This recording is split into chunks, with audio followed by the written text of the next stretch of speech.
clapped again. I don't know why I keep clapping. Welcome to Unsung Sluts. I am Tabitha, and with me, as always, is Stacy. Is your friend Stacy? Is your friend and my friend, everyone's friend. Everyone's friend. That's right, Stacy, the pure of heart. Hey, it's good to see you. It's good to see you too. I saw you for a minute yesterday in real life. I know. I had teenage drama going on. That's okay. That happens. I was so in denial about like what having a teenage daughter was like actually going to be like. I'm like, not my daughter. You guys, like, she's going to be so sweet. Yeah. Did the curse come true? I mean, I'm very tolerant of her behavior because I understand its source. And like right now we're in a fucking plague. So like I'm having a lot of patience. But there are some moments where I'm just like, breathe, Tabitha. Just breathe. But I get it. It's a lot of hormones. Like you ladies out there understand, you know, you have a lot of hormones going on, and she's at that age where like she wants to be at the mall looking at dudes and whatever, and she's stuck in a fucking pandemic playing Minecraft forever. So that's got to be super frustrating, and you know, it is what it is. Should be fine. It's better.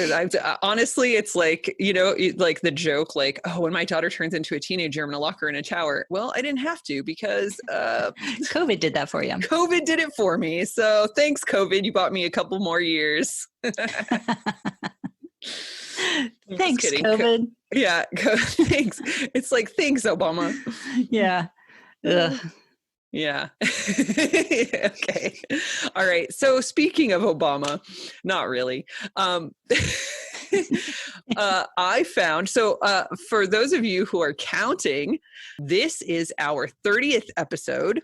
Mm-hmm. And so, sorry about the smacking sound there, just a little ASMR for you guys. I found an amazing topic for our Dirty 30. Oh, yeah, about to get sexy up in here. Nice. Okay. But before you start, I want to mention that the format's going to be a little bit different because you're so good to me. I'm ass deep in my studies, and I'm doing my capstone course right now, and I have like no time. I work 9 to 5. I do homework and case studies from 6 to midnight. So there's not a lot of time for me to do what I truly love, which is research amazing women. Yeah. So you've stepped up because we don't want to stop doing episodes just because I literally need more than a 24-hour day. Yeah. So we're going to kind of switch it up, and you're going to do research because you have the time, and then you're just going to present it to me. So it's like almost a half episode. Yeah, it's right? I think it'll be fun. And then eventually we'll get back to the old, you know, the olden ways. But I think this will be fun because for me, the research is fun, and telling you is fun. And for you, you don't have to do the research, and you just get to do the fun part. So it's I love it. I mean, and I really appreciate you taking the reins here. Know. Oh, you got shit going on. Like I do. You know, I just got. I need something November to keep my mind off the shit that I've got going on. So I'm like, I love it. You know, it's perfect. So I thought we would do this, and then maybe in a future episode we can interview someone, have them on Zoom with us. But this is such a nice vacation for me to be able just to do this for a couple hours, and then I get to edit for a couple of hours, and it's not work and it's not school. It's just something that I love, and it's pretty perfect for me right now. And then I'll get back in the saddle come mid-November. Yeah, we'll be back just in time for the second wave.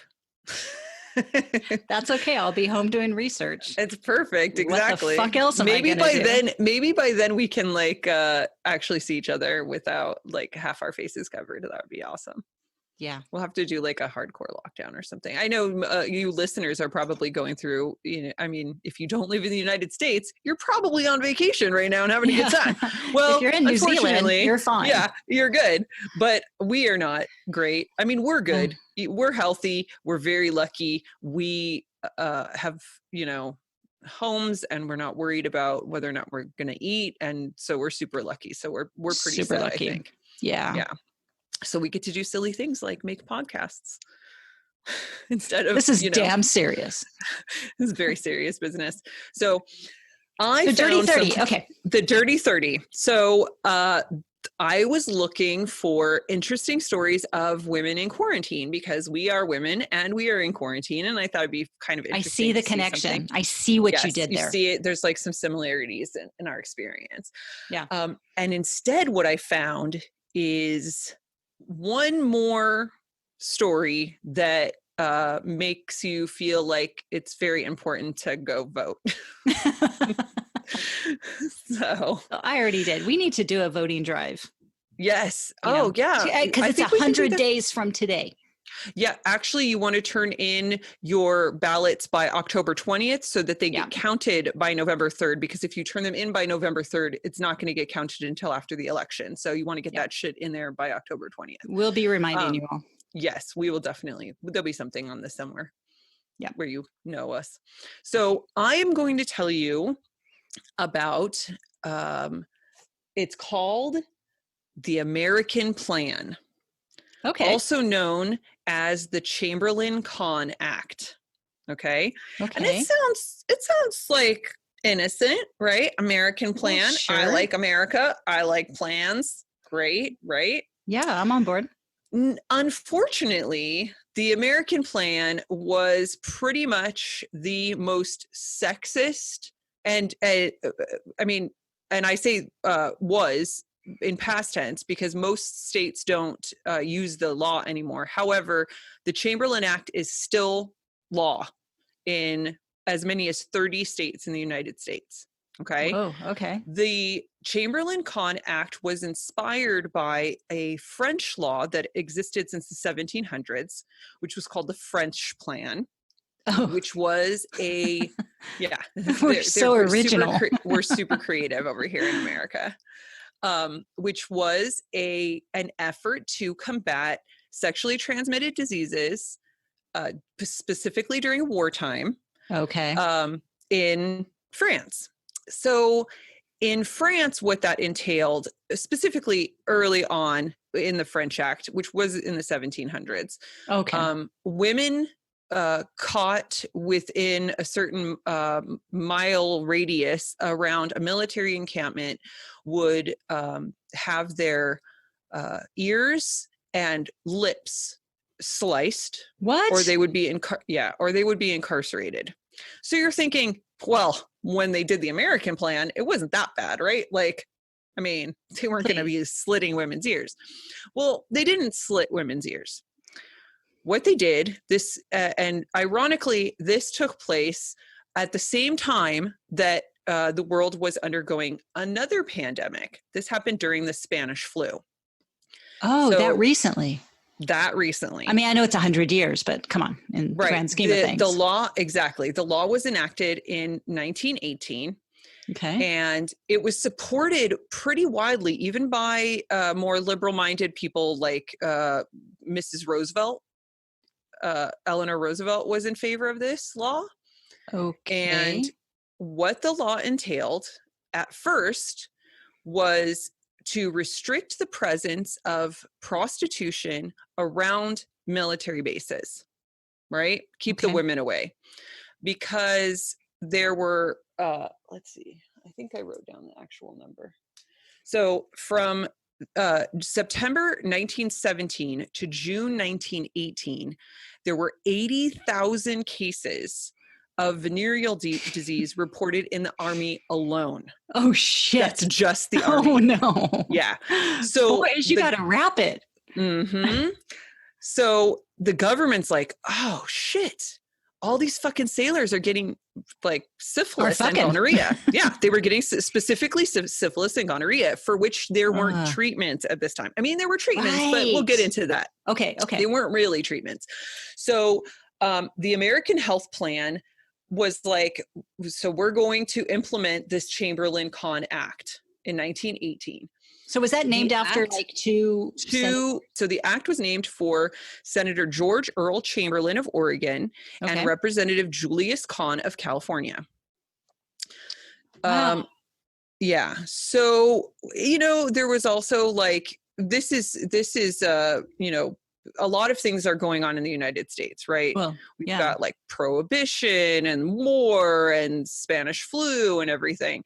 And so the army had grown because of the war. Mm-hmm. So it had grown from like 17,000 to almost 1 million soldiers. And like, apparently all of them were getting syphilis. Like, it was just fucking fuck fest. Like, they're like young men who want to get laid. But the thing about sex is that prostitutes are not the only women who want to have sex. So what ended up happening is they had to expand the law because it wasn't, the guys were still getting syphilis, even though they were not allowing prostitution around the what do you call them? Camp base. Yeah, there you go. They expanded the law to basically give power to arrest anybody who was even suspected of having a venereal disease. So the end result was that women were being arrested, forced to undergo uncomfortable and humiliating exams, and then they were quarantined in, oh my God, basically prison camps. Yes. In Oregon, women regularly rose up. They would seduce guards or break open the fence. Like, every week there was an uprising because some of these women were prostitutes. Some of these women were not prostitutes. Most of these women did not have venereal diseases. They were just being removed from society. Unfortunately, I spent 3 days trying to find as much as I could about this, and it's basically been scrubbed. I mean, literally, the information records were not really kept well. And so I'm going to read you what the law says specifically. Okay, great. The Secretary of War and the Secretary of the Navy are hereby authorized and directed to adopt measures for the purpose of assisting the various states in caring for civilian persons whose detention, isolation, quarantine, or commitment to institutions may be found necessary for protecting the military and naval forces of the United States against venereal disease. The act was funded by $1 million to build quarantine facilities to fill with women of ill repute, we should say. There are 2 pretty famous cases where women actually fought what was going on. Again, unfortunately, very difficult to find information. One person wrote a book called The Trials of Nina McHale, but when I tried to find more details about Nina McHale, all I could find was the male who had written the book. All of the information pointed back to the author. Okay. So you can look up that book. I'm not going to give him any props right now. I mean, like, kudos for him for researching this event. Sure. But, you know, Nina McHale needs to be the one that we talk about. But we can't because we don't know anything about her because nobody wrote anything down because she had a vagina. So you know how that goes. So by 1918, or by 1919, excuse me, 30 states had constructed facilities for the purpose of detaining and treating women with venereal diseases. An estimated 30,000 women were detained and examined during the war. These treatments included being locked in a sweatbox, having mercury rubbed on your skin, including your vulva and inside your vagina. Oh shit, that's so bad. With mercury. Yeah, being injected with mercury. Did they not know? I mean, by this time, they did not know. It wasn't. So it wasn't until I think 1928 that they actually realized that all you needed to do was take some penicillin, you'd be fine. So these women were tortured, and there's no number given, but many of them were forcibly sterilized because they thought that would cure venereal disease. Yeah. So this is what we do know about Nina McHale. In 1921, she took her case against, you know, the people who were in charge. It wasn't, this is the thing. There were like morality police basically who were assigned to picking up women. So in Michigan in particular, which is where Nina McHale was from, there's actually 3 cases that I could find mention of, not details, but mention of. Basically, these morality police went around And on the first day that the law was enacted, arrested 35 women. Most of these women were not sex workers. These were just women out by themselves. And so the view was, if a woman is walking around in town by herself, then she must be a slut. So Nina McHale and a friend, they were walking around. They got picked up. So in 1921, she took her case to the Michigan Supreme Court, and she actually won. The court decided that the person who arrested her had erred in his treatment of her because he had no reasonable grounds for suspicion that she had been infected. And when she was locked up in quarantine, they told her she had syphilis. And she was like, not possible, because she was not a prostitute. She was not having like fun time sex. She's like, there's no way. So she got let out and the case kind of disappeared. And after the 1920s, people started to kind of forget that this law even existed. Okay. But all the way up until the 70s, women were still being arrested with this as a law that they had broken. Oh, shit. So Andrea Dworkin, who some hardcore feminists will recognize her name. I know name. the name. Yeah. So when she was 18, she was attending an anti-war demonstration outside the United Nations building in New York City. Mm-hmm. And she was arrested under this law, under this act. She was strip searched, forcibly examined by male doctors. She bled for several days after the examination. Oh my God. Also, particularly women of color were affected by this. And especially in the 60s, it became, it kind of fell out of fashion as the war ended. And they realized you could just give people penicillin. And so, the venereal disease spread kind of slowed down in the military. So there was less of a push. Also, the Chamberlain Act was originally only funded by $1 million. So they started to run out of money. So fewer women were being harassed. But during the Civil War movement, or the civil rights movement, women of color in particular, and then white allies, female allies, were being picked up under the Chamberlain Act because it was the easiest way to pick them up and humiliate them. Yeah. So these women to do a bunch of crazy shit to them. Yep. Other than just take them into custody. Exactly. And it had nothing to do with venereal diseases. These women were sexually tortured. It's pretty disgusting. And the worst part about it is we only have information on those 30,000 women and the 110. This is the thing. There were 110 facilities. But on record, the United States shows only 30,000 women were ever interned. Like I would call it that. Right.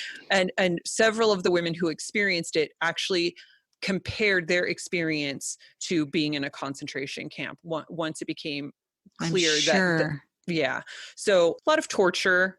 And then during the civil rights movement, again, it became a way to control women. Dworkin, who now of course is a huge proponent of female rights, like she's probably a different type of feminist than we are, but she's still she's doing the right thing. She also took them to court, which drew considerable attention to the fact that this law still existed. Yeah. Most people, when it comes to women's rights, people don't know.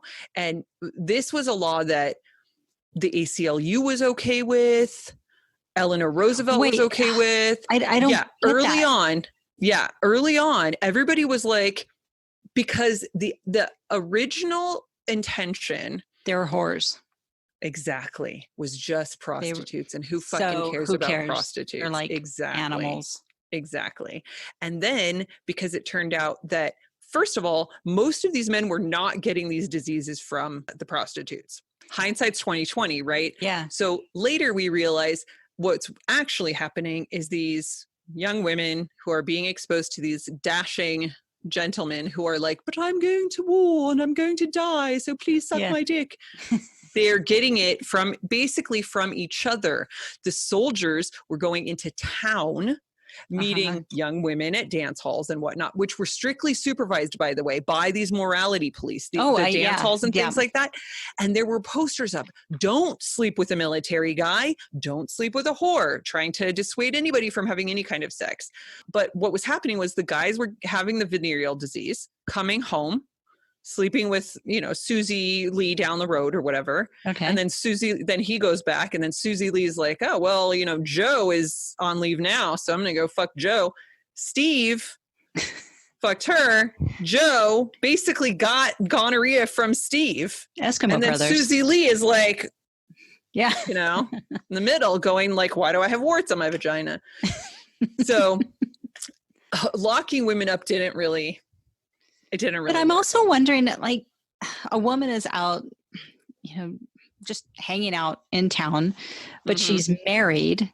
Like, what happens if they did find a woman who just legit is walking home from work or, hanging out with their friends? So one of the cases that I read happened in Oregon, and that's exactly what it was. It was a woman and her friend. They had just gone to the movies. They were stopping at the grocery store, and then they were going home. They were stopped by the morality police. They're like, no way. Like, I have a kid at home. Like, whatever. Oh, you're not married and you have a kid? Guilty. Just the fact that she mentioned that she had a kid at home that she had to get home to told the morality police that she didn't have a ring on her finger, so she has to be a slut.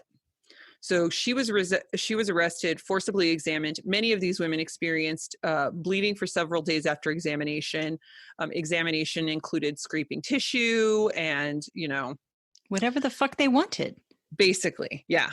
And so, yeah, it was fucking crazy. And in some states, this law still there.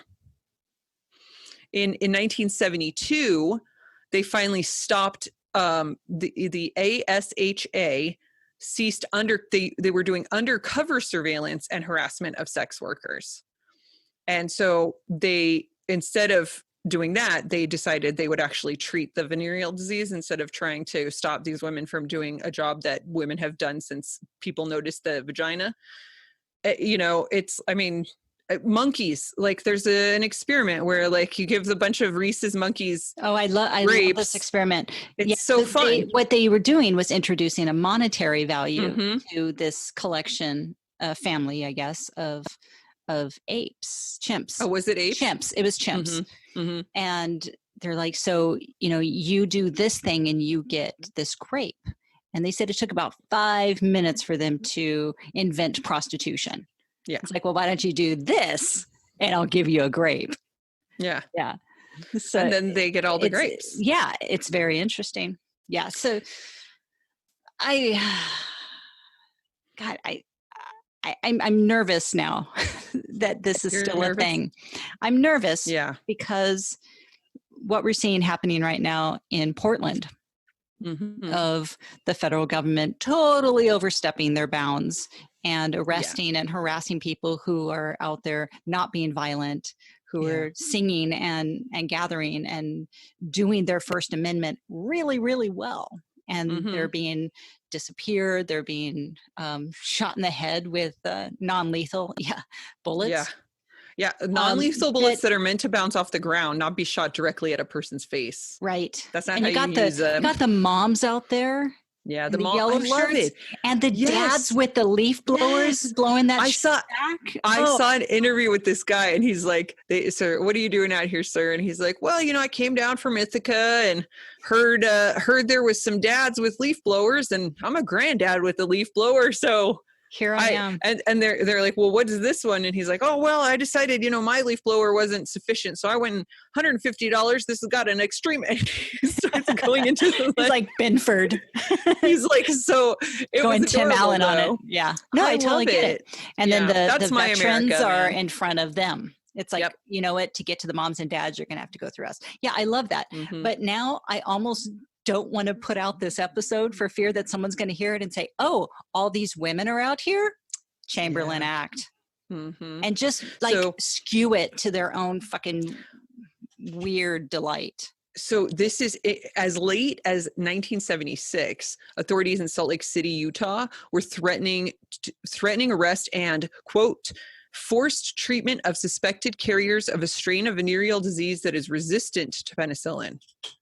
So they are basically saying that these women have this like special super syphilis. In 1982, the mayor of Atlantic City floated the idea of quarantining sex workers in name of cleaning up the boardwalk. When public officials detained a number of HIV positive individuals in the 1980s and 1990s, many of them sex workers, they still were following along with the Chamberlain Act, the guidelines of the Chamberlain Act. In fact, one court decision from 1990 directly cites the 1919 case that declared the quarantine of women infected with gonorrhea a reasonable and proper action. Well, of course. And that's a precedent that was set in the 90s. Yeah. So raise your hand if you were alive when the Chamberlain Act was being used on the streets. Yeah. Exactly. That's insane. Mm-hmm. Because it is so kind of open air. It's like, well, we're cleaning up the streets. Like, who doesn't want clean streets? Who doesn't want that? Yeah. I don't want people to have venereal diseases, but I know a better fucking way to go about it. Word. Right. Yeah, that's and you know what's crazy? I have heard of the Chamberlain Act, and I thought it had to do with the actual act of war in World War I. So when you said, the Chamberlain Act, like, well, yeah, it has to do with World War I. It's a wartime thing. Mm-hmm. Like, what are you going to talk to me about that for? That didn't make any sense when you mentioned it. So I thought I didn't know about the Chamberlain Act. You know what I mean? Mm-hmm. Like, no, because that's like an actual war thing. They classified it as a war on venereal disease. And the idea was that they would do whatever they needed to do. And if women had it, then they were sluts anyway. So who fucking cares about them? You know, they were locked up. There was no due process. These women were not. This is why there's no records. Citizens. There was no record of most of their arrests. There was no record of their names in quarantine. There's very few medical records. So they were disappeared. What they actually did to these women. They were disappeared to facilities where they were tortured for having sex. They were held without any recourse. Because the government gave blanket authority to the military. So the military had these groups set up. But this is another thing. It's not like these women weren't having sex anymore. They were being sexually tortured by guards. There were men and doctors and guards that were given authority over these women. Yeah. And there's no telling what happened to them unless they wrote it down. Because the doctors were not keeping records, the government was not keeping records. And very similarly to how, we've been talking a lot about Black Lives Matter and how Black people in this country are treated, particularly when it comes to our prison industrial complex. Women also have suffered these same indignities. Yeah. And I mean, there's a famous John Lennon quote that I won't quote because I don't like to say words that he said, but about women and their place in the world.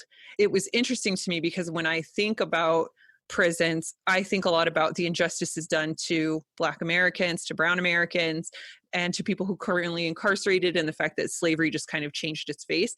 We don't think a lot about women who are incarcerated and why they're incarcerated. And so the last point is that currently more than 200,000 women are incarcerated.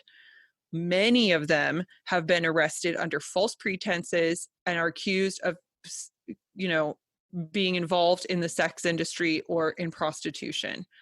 So these laws are still affecting women today. Because we don't have protection of sex workers, because we don't have those laws in place to legalize that behavior, women will continue to be at risk of this kind of degrading behavior. Because when women, I mean, I don't know if you've known any women that have been arrested, but when you do the same things that the males do, they make you squat and cough. If you're on your period, you have to remove any sanitary products. This happened recently in Canada. A woman was strip searched. When she was arrested, they gave her a unnecessary vaginal exam. They made her remove a tampon. because she was protesting. That's what she was doing. She wasn't prostituting.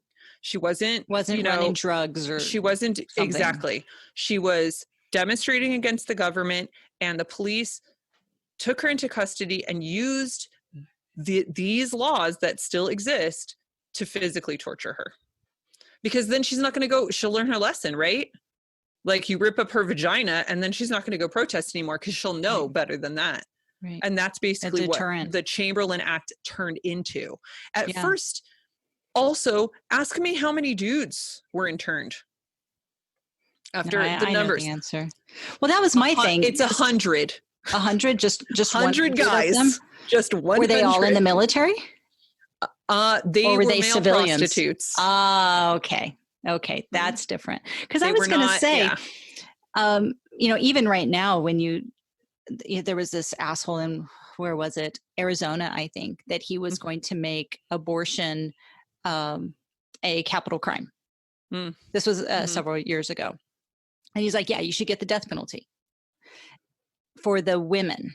And I'm like, they're not immaculate conceptions here, pal. Yeah. But I just hate that when it comes to sex, and in this case, a two-person thing, that one of them gets the punishment.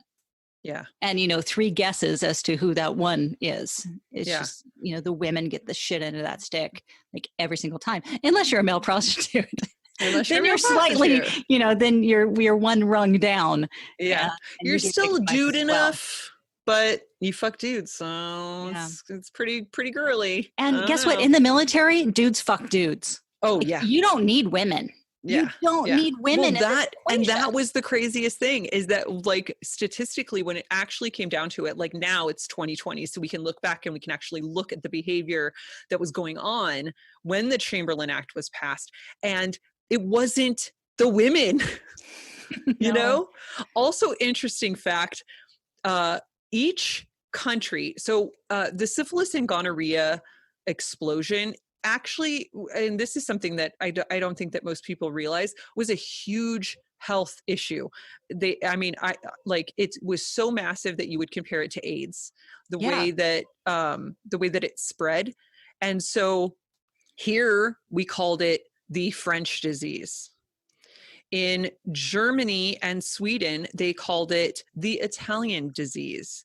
In Italy, they called it the Spanish disease. So basically, like, everybody was like, oh, we didn't do it. It was the French. Oh, we didn't do it. It was the Italians. It just, everybody was fucking. Like, have you done the research? There should be, like, everyone poops. There should be everyone who fucks. Yeah, exactly. And it's healthy, by the way. Yes. To do so. During the Civil War, like in Andersonville, like, the amount of venereal diseases was off the charts. Yeah. It was like 9 out of 10 dudes. It was a huge public health issue. And that's why in France in the 1700s, during wartime, those were the first attempts to quell venereal disease by torturing the women.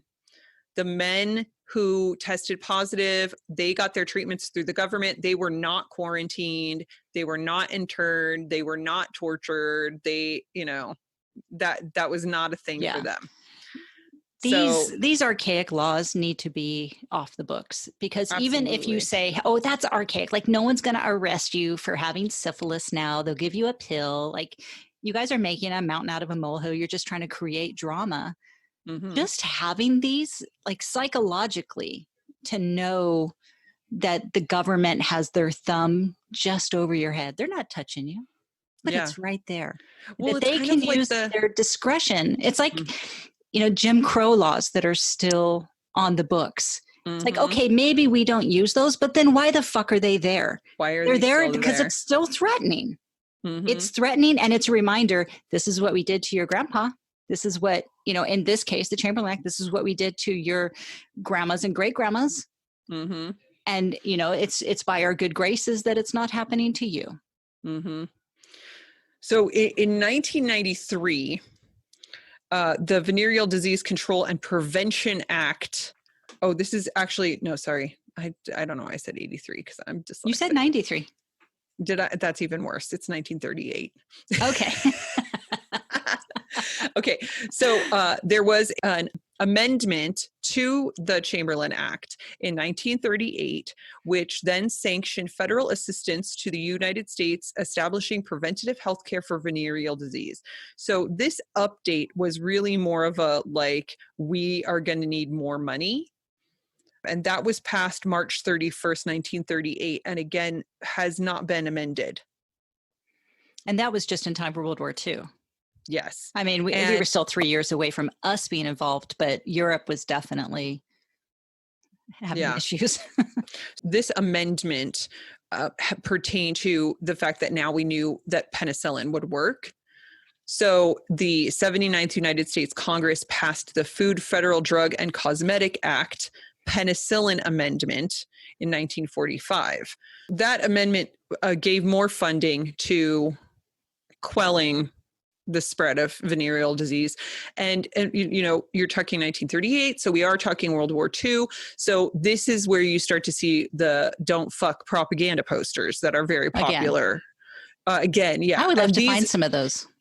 So I can post a couple of them. I did find some. The art is neat, and it's like, well, you know, I have two of them here. They're in the kitchen or the dining room area, but they were about knitting. You know, knit socks for the boys type of things. Knit your bit was what it was in World War I. Yeah, knit socks, no sucking dicks. That was they wanted them to knit. That's not as catchy. It's not like suck dicks for troops. Catching I feel like syphilis. Oh yeah, that's true. Yeah, syphilis was a bit catching. It's a bit catching. So there were other amendments later on, the most recent being the Disease Control Amendments of 1976. But there has not been a dismissal of this act. So it's been modified. So it's not as easy to, you know, lock women up and torture them. But like you said, like those laws still exist, which means like what happened very recently, if you're out there protesting the government and somebody really wants to be a fuckhead, they can do this to you. Like they have a legal obligation to public health to do this to you. So, especially during maybe a plague. Yeah, exactly. And so I thought it was pretty topical, and it's very upsetting to know that this happened to women, that we did not learn about this happening to women, and that it was painted in such a way that even people that we would consider our heroes supported this behavior, because these women weren't women. They were the dregs. You know? Exactly. They were the dregs of society. Good riddance. Yeah, exactly. They should get syphilis. Going around fucking hot soldiers who are all sweaty. They deserve it. Yeah. You know, if Eve had not ate that apple, we would all be very different. Though. Yeah. Oh, even better. Yeah. That's better for her heart. That's good heart health. It is. It's good. And isn't there a thing where it's like, if it's shaped like an organ, right? Like almonds are shaped like brains and they're good for your brain, and kidney beans are shaped like kidneys and they're good for your kidneys. It's so weird. That's weird. I don't know if that's one of those like, what do you call it? Where you're like confirmation bias. Yeah, that could be. Yeah, it's possible. It's shaped like a kidney. It must be good for my kidneys. It must be good for my kidneys. Yeah. Weirdly is, but still. Okay, so I kind of feel like we need an action item. Yeah. Why don't we start at change.org to get rid of the Chamberlain Act? I love it. Repeal it and legalize prostitution. I mean, we're going to have to slow. I know we have to baby steps. We'll work up to that. Yeah. Because look, sex is not going to go away. Fun sex is not going to go away. Mm-hmm. We need to decriminalize it. Mm-hmm. And we need to keep everyone safe. Absolutely. Because it's not just the women. Mm-hmm. Like, first of all, they need to be, like health checks, they need to be healthy, but so do their partners. Like, look out for the guys too, the guys that are coming to them. Like, absolutely. I don't want them to get syphilis or any of the other stuff. And I don't want the girls to. Like, let's protect everyone. This isn't, like I said, this is a 2 to tango type of scenario here. Let's protect all parties. Yeah.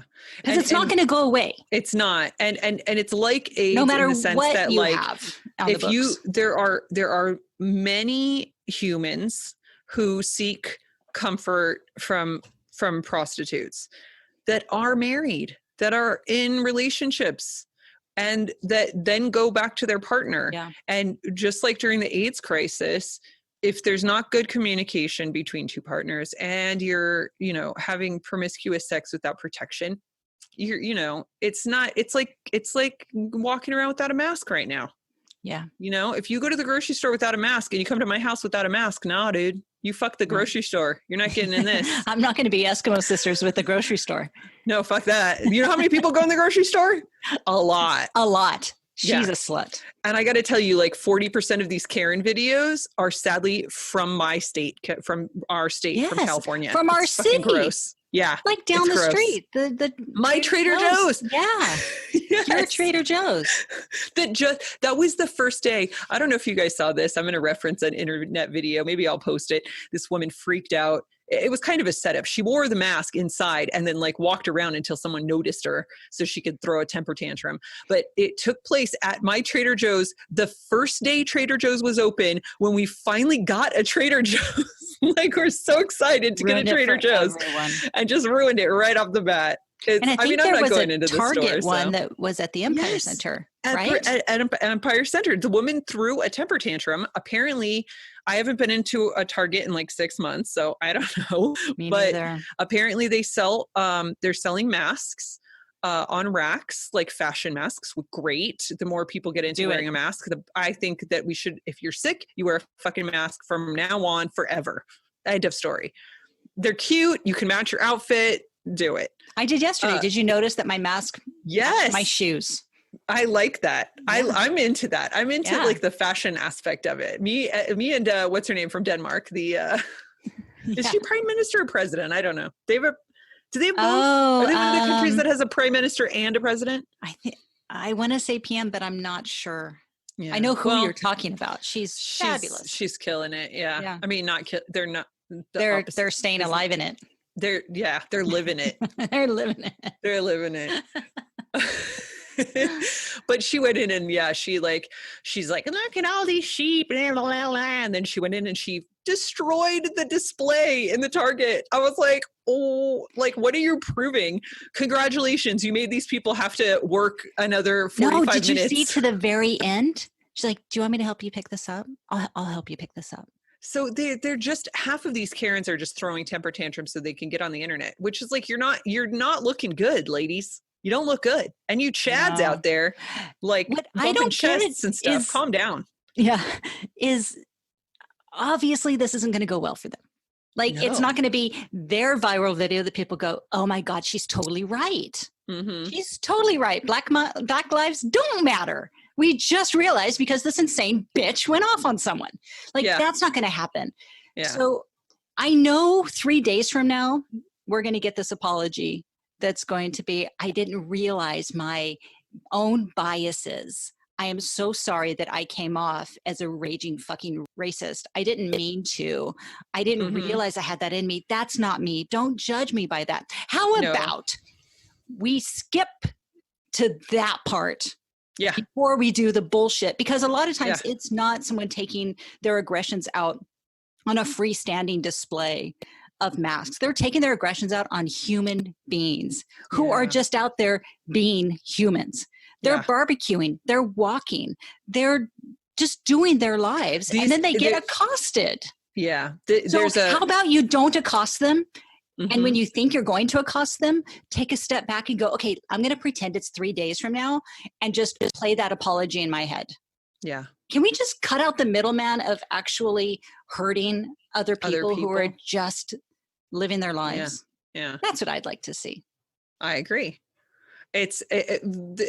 So I follow, I'm a little obsessed right now with the Karen videos. I get like some kind of morbid pleasure. You know what it is? You know what it is? Because I have it too. Humiliated. I have it too. Mm-hmm. And I'm not saying it's healthy. I'm saying I have it, and I have for years. You know this about me, but I'm hugely into justice porn. Yeah, hugely into it because there's not enough justice for me right now because people are getting away with shit that I'm like, how in the world is this world this way that this person can get away with this for so long?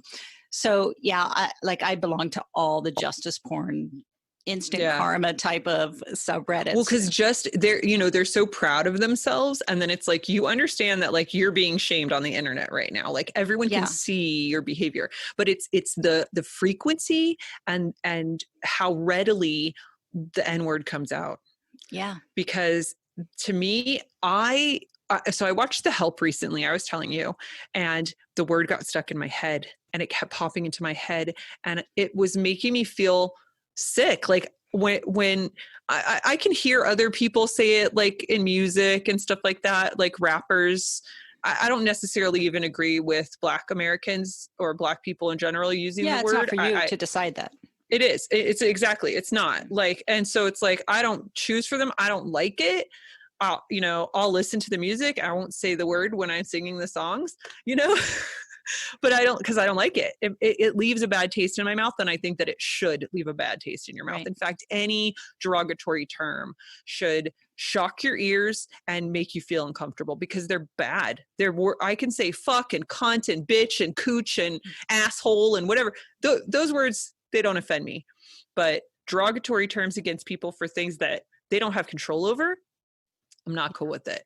What I don't like, there's a comedian who I won't mention his name, but he had a really good point, and it was about using the term N-word.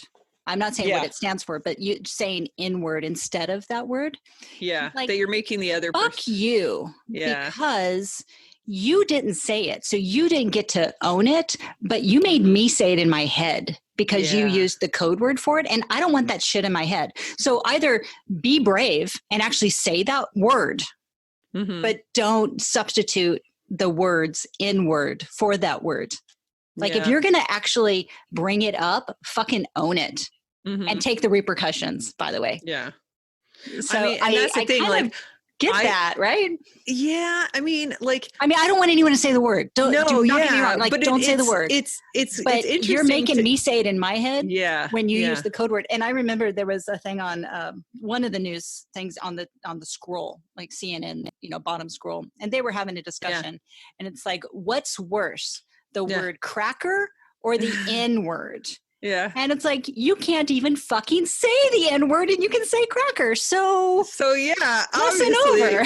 Yeah, exactly. If you can't say the word, it's the worst It's the worst one. It's the bad one. Yeah. Yeah. And I don't even think we need to debate why it's bad.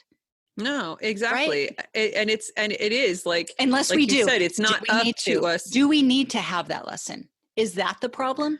I mean, it depends, because I think that there probably is a segment of the population, particularly roundabouts the middle of our country, that they don't see it as wrong. I knew somebody who moved to Georgia, and she said that the word is used with such frequency that it's almost like in California we say dude, and some people like dude is offensive to some people. Yeah, there are a lot of groups I'm in that can't say it. Exactly. And so I get that. I understand people are offended by the term dude. If I call you dude and you have a vagina, you're still a dude. You're my dude. We're homies. Like, you're my bro. It's like that. But if anyone ever said, hey, that makes me uncomfortable, like, don't call me that, it kind of puts me into a label that I don't appreciate. Exactly. Done. Then I would adjust my behavior, and I totally understand, particularly for like a transgender woman, being called dude could be really, triggering, right. So of course, like, if that makes you uncomfortable, I'm not going to do it, but I don't think that kind of thought process is that popular. Because I've heard white people say, well, I'm just singing the song, or I'm just quoting Chris Rock or whatever. And it's like, yeah, but you're not Chris Rock and you're not fucking Snoop Dogg. Okay. Like, you can't be like, if you get to the level, if you get to the level and you're hanging out with Snoop Dogg and he's cool with that, then like, maybe it's okay, but like barely. And even then I'm like, but will we come to a day when we can use the word in a conversation where we're discussing racism and feel comfortable in using it as an archaic word? Maybe, but it's pretty obvious, we ain't there yet, given the state of the world, that we are nowhere near that shit, No. And it's time for us to, especially us as white girls, to just shut up for a little while, just listen. Like, I know you and I are sitting here espousing all of our brilliant knowledge on people right now, and they're forced to listen to us. Well, yeah, they can turn it off, I guess.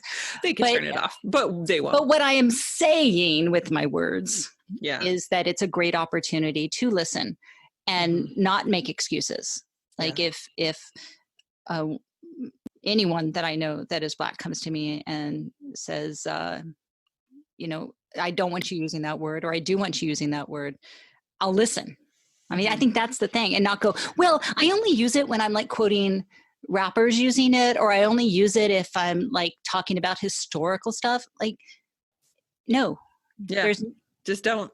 Just listen. Don't do it, and be okay not just with it. This is another thing that that we've discussed before on the show, is that in our exploration of women's history, we have found that a lot of major historic events have been pushed forward by white women using their position. Even before women could vote, white women were using their sway to enact things to help people, and help white women.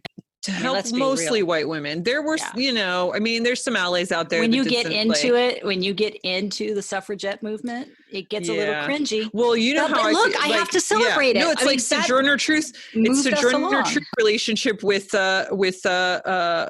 Susan B. Anthony. Susan B. Anthony was racist.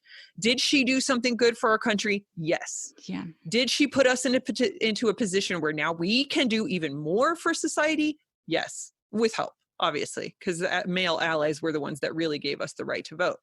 Just like white people were the ones that gave Black people the right to vote, which is weird because like we all really had those rights anyway. What is a right anyway? It's very confusing to me. Yeah. Like humans are humans. This whole idea of so I feel like this is a good time for us to use our position to be anti-racist and to support, people of color and women, particularly women of color, trans rights. And I mean, let's really break it down. When we talk about Black Lives Matter, that's important, but we're not talking enough about women. And I get it. It's like we have to go baby steps. So it's going to be broad. First, we're going to talk about, this big subject, and then we're going to break it down and everything. But women, particularly women of color, are hit the worst by most things. They're going to be impacted the most by the economic, sinkhole that's to come. They're being impacted the most by this disease. And now recent information has just come out that once again, during quarantine, statistically, women have taken on 85% of the household duties and child rearing duties, even though many of them are still working from home or being forced to go back to work. Yeah. So it's like, when we look at those numbers too, we have a long way to go as a society in treating each other equally. Yeah. That's what's so frustrating, because cover your vaginas, lady, when it comes to be like, no Chamberlain Act up here. Oh. Yeah, exactly. I want to wave a wand, and I want it to all go away, and I want us all to, have the equal rights and, everything that is my little utopian society of everyone being able to be who they want to be. But unfortunately, I think it's like Obama said. If you think about this country as being one of those huge ocean battleships, and if you try to turn that too quickly, it capsizes. Yeah. So what Obama talked about is you have to make like 2-degree turns at a time. And it feels achingly slow because you just want to be in that other direction. Yeah. But the way that our two-party system is set up, the way that our society is set up, the seemingly overly radical ideals like, hey, maybe we should all be treated as humans, can't move like that. Yeah. And it's achingly fucking frustrating for me because it seems so easy. Don't be a dick. Just don't be a dick. Go out, and if you see someone who you're like, oh, they look different than me, maybe I should leave them the fuck alone. Yeah. And let them live their lives. These people are selling lemonade. Maybe I should go fucking back inside. Yes, right. Or go buy some lemonade. Yeah. If something is wronged, you're allowed to right it. Yeah. But a person having a barbecue in a park is not wrong. A person speaking Spanish is not wrong. Yeah. And those are the people that are being attacked for doing stuff that I'm allowed to do without anyone batting an eye. Yeah. That's different. Those are the Karens. Okay. A Black person walking through your neighborhood, they are allowed to do that. Stop following them. Stop harassing them. Just stop the harassment. Let people live their lives. Yeah. Calling police for no reason. And weaponizing people. that. Like, I'm going to call the police on you. Park. Right. And she specifically said, and I'm going to tell them a black man. She said it. That's fucking racism right there. It's, dude, it is. Absolutely. And you know how I feel. I had a guy come into my house, a homeless man came into my house, came into my bedroom while I was sitting in my bed reading. And I still didn't really want to call the cops on him because I was worried about what the cops would do to him, because he was either on a lot of drugs or mentally slow. Mm-hmm. And this was at the height of the protests. And I was like, he came in my house. I got kids here. He's across the street from my house now. I don't know if if he is a criminal or if he's had previous whatever. I know. And I had to call the cops, and I don't like it. I don't want to have to first, I don't want to have to be afraid to call the cops because I'm worried that they're going to hurt this person who did break the law and does need to be supervised by the police. But I don't want him to die for it.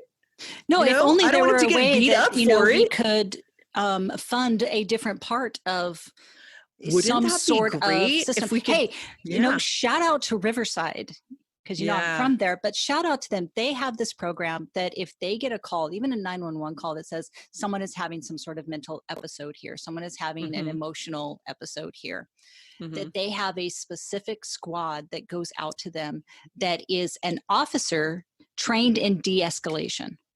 Nice. And his partner is a psychiatrist. Perfect. They are RPD. They are a part. I don't think they're sheriffs. I think they are RPD. We have the sheriffs and the police department there. And that's who gets called. Why can't we do that? Yeah. Fund that. Yeah. Fund so that we have a bunch of those. Yeah. Even when I called, I was really specific to the 911 officer. It was like, this man seems to not know where he is. He seems very confused. He was not violent. I was very clear that it was just, I can't have somebody walking in my house. That's all, Yeah. But I absolutely agree. We need to adjust funding for the police. The police should not be put into situations. When we did our blackout, we talked about the women who have been killed by police, and something like 40% of them were women who were experiencing mental health issues. Yeah. These were women that were calling for help, that needed help.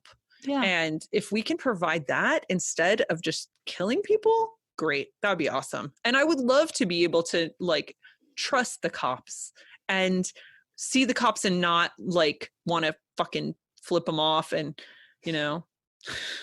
And also I wrote a bunch of stuff on my car because, we haven't been able to protest because we're staying safe. So I wrote some slogans and things on my cars. Justice for Breonna and Black Lives Matter. And I wanted to write defund the police on the back of my car, but I was worried about the impact of that on my day-to-day life. Yeah. And that I would be targeting myself. I would be putting a target on myself. And you're driving around with your kids and stuff. And I'm driving around with my kids and stuff. But we shouldn't look at it like that. We should be the police should want justice for Breonna. The police should be supporting that Black Lives Matter because that's their real job. Their job is to keep the peace and to protect the citizenry. They're not doing that right now. Mm-mm. I saw a great political cartoon. It was a police officer and he was hunched over and he was carrying these huge, I think they were boulders. Okay. These big heavy rocks. And he had 20 of them that he's trying to, and it was mental health, domestic, robberies and all of these things. I can't animal think of control. People call the cops for a stray dog. Sure. There's a possum in my backyard. Call the cops, all of these things. And then there was someone decrying, oh, defund the police, you're trying to get rid of them. It's like, no, we're actually trying to help them. And it showed other people in society. A social worker came and took the social work boulder and put it on her own back and walked away. And this other person came out and took this other boulder and walked away. And the cop was left with like cop work. Yeah. Yeah. What you're supposed to do. Yeah. Yeah. Well, that was a lot to unpack. That was quite a journey it was a journey that kind of makes sense. Everything that we talked about today is related. Yeah. Civil liberties, the sanctity of your body and, the rights of the government to take you in with no due process. These are issues that are particularly affecting people of low income, people of color, still, we're talking 100 years of this kind of overreaching power that we need to rein it in a little bit. Absolutely. Maybe don't have unmarked vans with mystery police, and also like stay out of our vaginas for no reason. Yeah. And leave people alone. Just stop being a dick. If you're out and you see people doing their own thing, like, look, if you see something really, really bad happening where we could kind of all agree, like if you see someone trying to snatch a kid into a car, fucking yell. Like, I'm not saying just carte blanche, leave everyone alone, let them live their lives. If you see something bad, do something. But honestly, barbecuing, not bad. Yeah. Speaking Fishing Spanish in to their a own friend. neighborhood. Yeah. Yeah. These are not bad things. So just check Going yourself. for just a take walk. a moment of introspection. Don't release the inner Karen. Just let her lie dormant. And baby steps. Like we said, baby steps. But that would just that. Can you imagine, like, if all those Karens had just let themselves not do that thing? Yeah. Or if you really want to do, say something to somebody who's walking through your neighborhood or who's at the park and they look different from you, a good thing to do is just smile and wave and then go the fuck away. It's super easy. Hi, how are you? Yeah. Bye. And that's it. Yeah. The world will be a better place. Amen. Well, anyway, thanks for taking this journey with us. It was great to be back in the studio with my buddy. Yes. My bestie.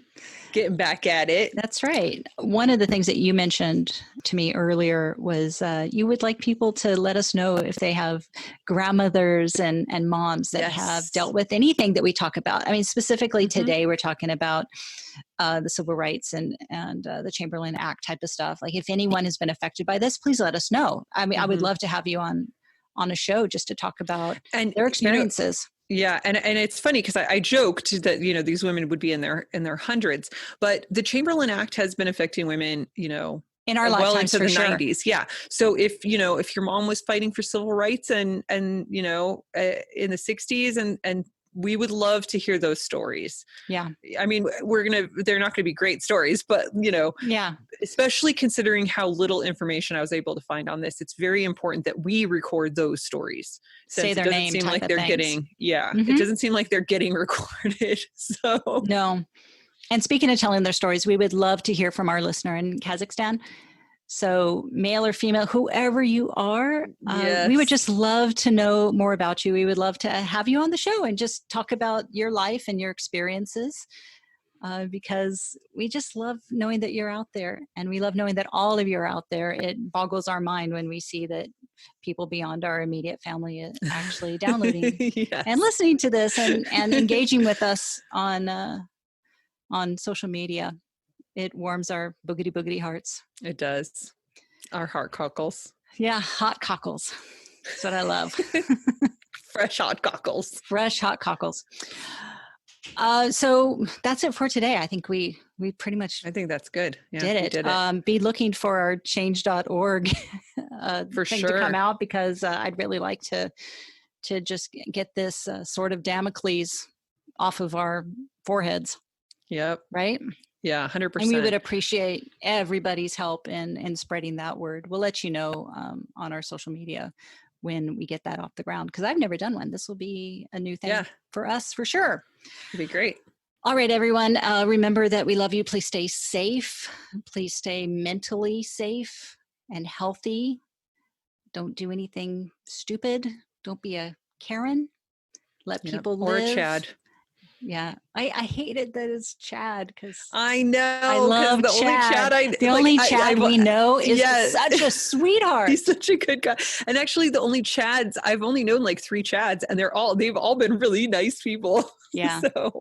And I've known some Karens that are nice. Look, just don't be a dick. Just the gnome. It's shorthand. Don't be a dick. Rule number 1, the golden rule. Don't be a dick. Don't be a dick. Yeah. And rule number 2, stay slutty. Yep.